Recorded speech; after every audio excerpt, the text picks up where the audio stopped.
बिस्मिल्लाहिर्रहमानिर्रहीम। अस्सलाम वालेकुम। हेल्दी टीवी में आप तमाम दोस्तों को खुश आमदीद। दुआ है कि अल्लाह ताला आपको हर बीमारी से महफूज, सेहतमंद और लंबी ज़िंदगी अता फ़रमाए।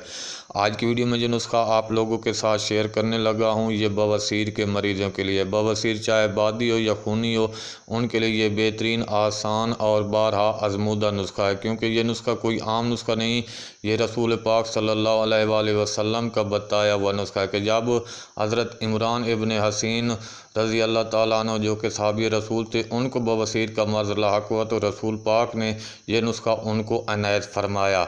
और इसके साथ साथ इस नुस्खे के और भी बहुत से फ़वाइद हैं। जिगर की गर्मी के लिए ये नुस्खा मुफीद है, मैदे की कमज़ोरी के लिए ये नुस्खा मुफीद है, ज़ोफ़ मैदा और ख़राबी के लिए ये नुस्खा मुफीद है, निज़ाम के लिए ये नुस्खा मुफीद है, आसाबी कमज़ोरी और आंतों की खुश्की के लिए ये नुस्खा मुफीद है, जिनसी कमज़ोरी और मसाने की कमज़ोरी, इन तमाम अमराज का ये बेहतरीन और शाफ़ी इलाज है। तो नुस्खा बताने के साथ साथ आप दोस्तों से गुजारिश है कि अगर आपने हमारे चैनल को सब्सक्राइब नहीं किया तो सेहतमंद रहने के लिए हेल्दी टीवी को सब्सक्राइब ज़रूर कर दें।